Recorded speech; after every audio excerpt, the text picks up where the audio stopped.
Greetings, loved ones. Welcome back to another episode of Healing Wisdom with me, your favorite spiritual advisor, Empress Oracle. I hope everyone is doing well today. Before we get started on our topic, as usual, let's go on ahead and get started with our spiritual copyright disclaimer. On behalf of Starseed Galactic Federation, I have been given access to this knowledgeable information from my Akashic records for the purpose of helping humanity. This information is given directly to me as a divine channel, and any use or reproduction of this information without proper accreditation or acknowledgement from which this information was received will result in instant karma for the plagiarizing parties or individual. And so it is. Now that we got that out the way, today's topic is compassion for the undeserving. Now, compassion is defined in Webster's dictionary as sympathetic consciousness of others' distress together with a desire to alleviate it, right? So a lot of times you hear people say that we should be compassionate towards those who have wronged others. A lot of times people want us to display compassion towards wrongly convicted criminals, for example, and even those criminals who are guilty of their crimes, but, under the guise of saying, well, they grew up, they had a rough childhood, X, Y, and Z.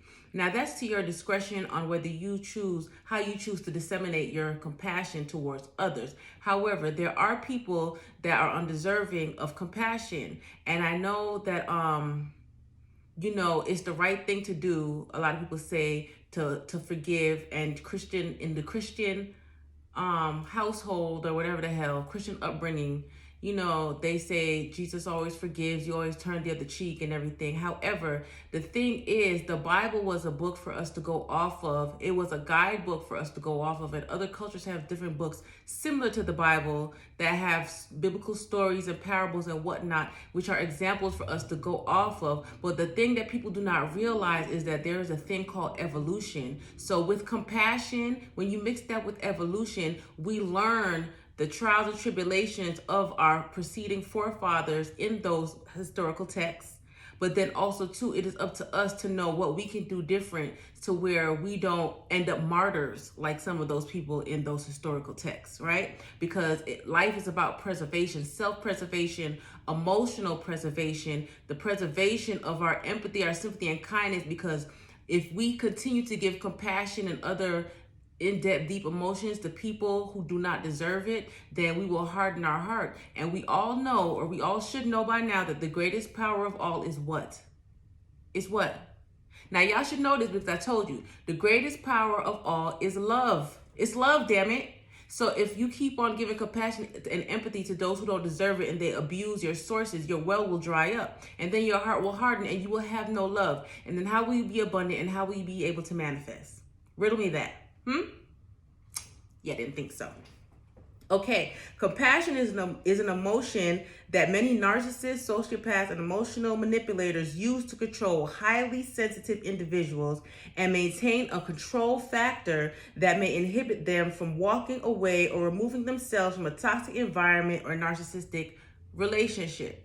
And that is very true. You see that a lot, especially, I don't know if you guys, how into social media everybody is, but I watch on TikTok a lot, and there are a lot of people who are discussing their childhoods and growing up with narcissists, sociopaths as their parents and everything. And they talk about the dynamic and how a lot of people choose to give compassion to the parent or the elder, saying, okay, they were dealing with the hand that they were dealt, and they were not necessarily responsible for the things that they did. But I'm going to tell you, everybody has a conscience. Until the point where you abuse your conscience and you keep doing things over and over to get turned over to a reprobate mind, people are aware of what they are doing unless they have, unless they are mentally delayed, what I'm going to say, right? But for the most part, people have a conscience, and they are quite cognizant and aware of what it is that they are doing. So therefore, a lot of times narcissistic parents will try to use that. They will say, well, I grew up and my mom did this to me, and they'll use that as a reason to emotionally abuse their children. And that's not fair, because those who know better do better. When you are being abused, for the most part, I'm going to say 8 times out of 10, you're being abused. So therefore, it is up to you not to make those same mistakes with the people after you, whether they be your children, your friends, anything. And another example, okay, yeah, I just gave y'all that example, but I can read it for you again because I wrote that down.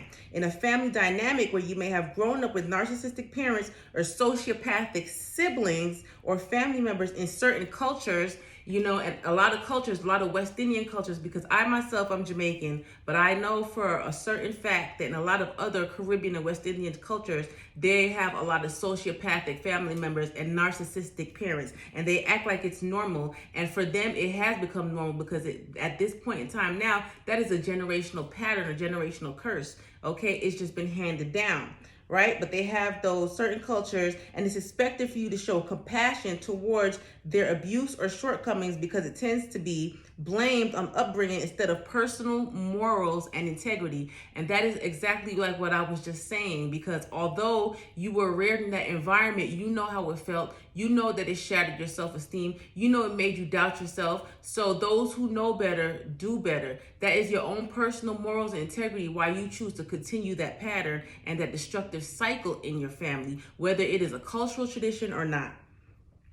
People try to use the pretext of ignorance, which I talked about previously, to gain compassion for certain situations which are actually within their control, simply because they do not want to shoulder the burden or responsibility of correcting a situation in which they put themselves in.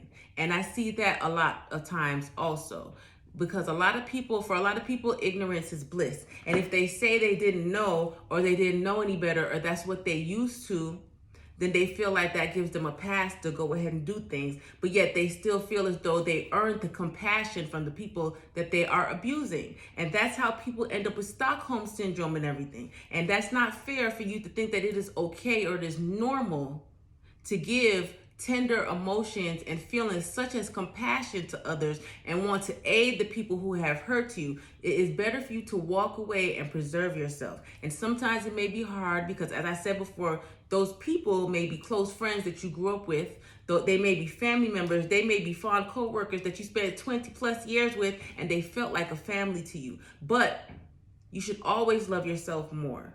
Self-love is the best love, and the best way and the easiest and quickest and strongest and most fulfilling way to receive the love that you deserve, the love that you put out to others, is to show it with yourself, with self-love. That is very important. That's something that we all need to know and understand and relish. Internalize that self-love. Practice self-love. Spend time with yourself. Set your own personal morals and boundaries that you know that your emotions that you give out to others will not be abused. They will not be wasted. They will not be drained from narcissists and sociopaths and other types of mental manipulators, because then you'll be pouring from an empty well, an empty cup, whatever. There is always two sides to a story, right? Always two sides, or technically three: his side, her side, and the truth.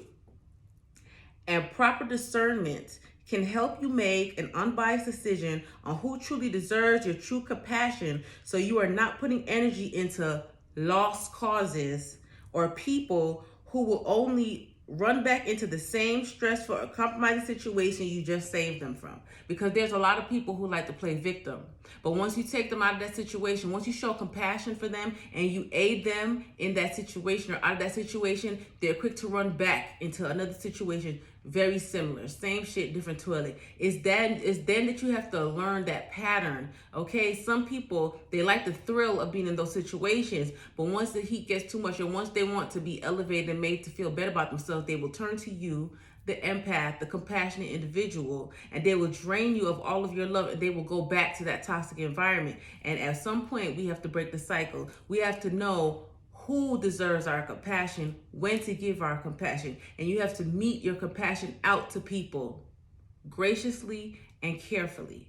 It's very important for us to do that.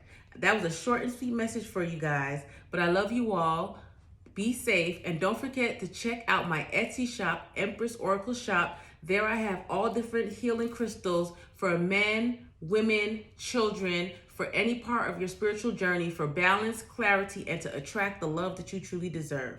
That's on Etsy at Empress Oracle Shop. I love you all and have a blessed day.